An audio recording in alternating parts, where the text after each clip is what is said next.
नमस्ते गाइज, आयो हजुरहरू सन्चै हुनुहुन्छ होला। म नि एकदमै सन्चै छु।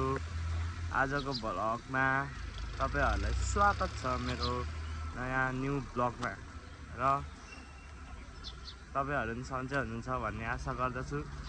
र के छ अनि नयाँ हुनुहुन्छ च्यानलमा, नयाँ भिजिट गर्दै हुन्छ चाहिँ सब्सक्राइब गर्नु होला, सब्सक्राइब गरिदिनु होला होइन, माया देखाइदिनु हुन्छ भन्ने आशा गर्दछु।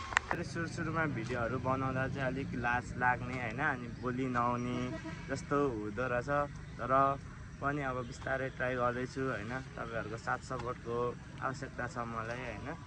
अनि अरू त के भन्नु, यहाँ आजको वेदर चाहिँ राम्रो छ होइन, टक्क दामी छ होइन। मेरो छतदेखि देखिने भ्यू यो चाहिँ होइन। अनि यो चाहिँ कञ्चनजङ्घा बोर्डिङ स्कुल हो। अनि यो टोललाई चाहिँ कञ्चनजङ्घा टोल भन्छ। अनि यहाँ यो अगाडिको मेरो घरको अगाडिको मार्गलाई चाहिँ हर्कलाल मार्ग भन्छ। अनि यहाँ छ रोड चाहिँ, अनि यो अगाडिको रोड चाहिँ हर्कलाल मार्ग। अनि भ्यू पनि दामी देखिरहेछ।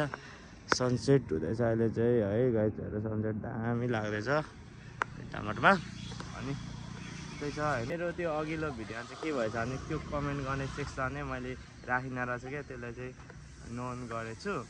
अनि मेरो अघिल्लो भिडियो चाहिँ के भएछ भन्दाखेरि, त्यो कमेन्ट सेक्सनमै मैले चाहिँ अफ गर्दैछु क्या, कमेन्ट सेक्सन गर्ने ठाउँ चाहिँ। अनि यो भिडियोमा चाहिँ म त्यो चाहिँ अन गर्नेछु। र तपाईँहरूले के कस्तो ममा अब मैले के सुधार गर्नुपर्छ होइन, अनि त्यस्तो कुराहरू यसो कमेन्ट गरिदिनु होला। मेरो पनि अलिक आत्मबल बढ्नेछ। तपाईँहरूले के राम्रो भयो, नराम्रो गल्तीहरूलाई सुधारौँ होला होइन।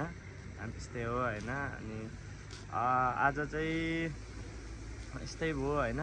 अब अरू भिडियोहरूमा अझै राम्रो प्रस्तुतिहरू चाहिँ राम्रो भ्लगहरू ल्याउने छु होइन। अनि आजको लागि चाहिँ यति नै। If you like the video, like and subscribe गरिदिनु होला भन्दै धन्यवाद। मेरो चाहिँ सर्ट एन्ड स्विट भ्लग हुने भयो है गाइजहरू, मेरो सर्ट एन्ड स्विट भ्लग हुने भयो। यसो इन्जोय गरिदिनु होला है त।